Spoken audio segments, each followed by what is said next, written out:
سامعین، اب سب سے پہلے قرآن سے دلیل پیش کرتے ہیں۔ نبی صلی اللہ علیہ وسلم کی 4 بیٹیوں کے ثبوت پر ہماری بنیادی اور اصل دلیل قرآن مجید ہے۔ چنانچہ پردے کا مسئلہ بیان کرتے ہوئے اللہ تعالیٰ نے سورہ احزاب کی آیت نمبر 59 میں اپنے نبی صلی اللہ علیہ وسلم کو خطاب کرتے ہوئے ارشاد فرمایا، یا ایھا النبی قل لازواجک وبناتک وَنِسَاءِ الْمُؤْمِنِينَ يُدْنِينَ عَلَيْهِنَّ مِنْ جَلَابِيبِهِنَّ۔ اب اس کا ترجمہ شیعہ قرآن کے ترجمے سے پڑھ کر سناتا ہوں تاکہ یہ اعتراض بھی ختم ہو جائے کہ سنیوں نے ترجمہ اپنے مذہب کے مطابق کیا ہوگا۔ یہ آپ کے سامنے شیعوں کا ترجمہ مقبول ہے۔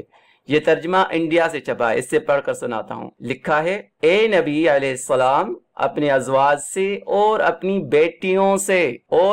بیٹیوں سے اور اہل ایمان کی عورتوں سے یہ کہہ دو کہ وہ اپنی چادروں سے گھونگھٹ نکال لیا کریں۔ یہاں خود شیعوں کے ترجمے سے صاف ظاہر ہو گیا کہ حضور صلی اللہ علیہ وسلم کی بیٹیاں ایک سے زائد تھیں، جو لفظ بیٹیوں سے واضح ہو رہا ہے۔ سامعین کرام، یہاں پر میں عربی گرامر کے حساب سے تھوڑی سی وضاحت کرتا چلوں۔ اردو یا انگلش گرامر میں عدد یا تعداد کے لیے واحد یا جمع کا صیغہ استعمال ہوتا ہے، لیکن عربی میں واحد اور جمع کے درمیان تثنیہ کا صیغہ ہوتا ہے جو 2 کے عدد کے لیے استعمال ہوتا ہے۔ قرآن مجید کی اس آیت میں ازواجک اور بناتک دونوں جمع کے صیغے ہیں، اور عربی میں جمع کا صیغہ 3 یا 3 سے زیادہ کے عدد کے لیے آتا ہے۔ عربی کا یہ قاعدہ ہے کہ واحد کا صیغہ یعنی ایک بیٹی کے لیے لفظ بنت ہے، تثنیہ کا صیغہ یعنی 2 بیٹیوں کے لیے لفظ بنتان ہے، اور جمع کا صیغہ یعنی 3 یا 3 سے زیادہ بیٹیوں کے لیے لفظ بنات آتا ہے۔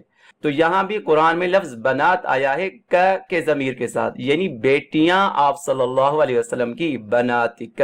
تو اس آیت سے واضح ہو رہا ہے کہ نبی صلی اللہ علیہ وسلم کی 1 یا 2 نہیں بلکہ کم از کم 3 بیٹیاں یا اس سے زیادہ ہیں، کیونکہ یہاں بھی قرآن مجید کی اس آیت میں لفظ بنات آیا ہے، جو کہ نبی صلی اللہ علیہ وسلم کی کم سے کم 3 صاحبزادیوں پر دلیل ہے، جس کو کسی تعویل سے رد نہیں کیا جا سکتا۔ اب جبکہ قرآن مجید سے یہ بات روزے روشن کی طرح واضح اور صاف ہو گئی کہ نبی صلی اللہ علیہ وسلم کی 3 یا 3 سے زیادہ بیٹیاں تھیں، جو کہ قرآن سے ثابت ہونے کی وجہ سے اب ہم مسلمانوں کے لیے یہ عقیدے میں داخل ہے کہ جس کا انکار نہ صرف کفر ہوگا بلکہ اس کا انکار نبی صلی اللہ علیہ وسلم کو ایذا پہنچانے کے مترادف ہے اور قہر خداوندی کو دعوت دینا ہے۔ تو سامعین، جناب صلی اللہ علیہ وسلم کے صاحبزادیوں کی تعداد 2 سے زیادہ ہونے کا مسئلہ قرآنی نص سے صریحاً ثابت ہو گیا۔